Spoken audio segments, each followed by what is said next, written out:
Pupunta si Ryder dyan, kukunin yung bulaklak. Siyempre, alam mo naman, di kami okay ng mama ko, di ba? So, ganito, isa-surprise natin siya. Yan, umorder nga pala ako, guys, kila Luis ng flowers yan kasi nagpapa-order sila every occasion. So, surprise ko si mama, ginamit ko si Luis. And pagdating ni Ryder dyan, kausapin mo. Bago niya ibigay yung bulaklak, itago niya muna. Ano, ma'am, kasi po, may nagpapapunta po sa dyan, pinapasingil po yung utang nyo. Paggalit na yung nanay ko, tsaka niya ibigay. Go.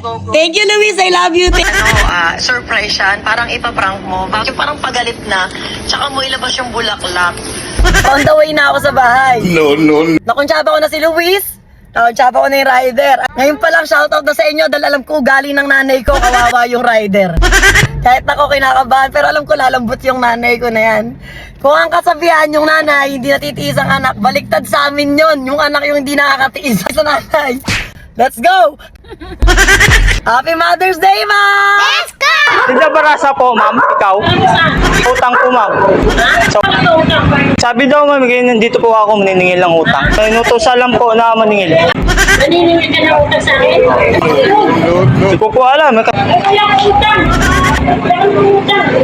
Hindi ka ng utang. Ano sabihin nito? Meron nagpapasin lang, ma'am eh. Sino? Anak niyo pata, ma'am. Sino?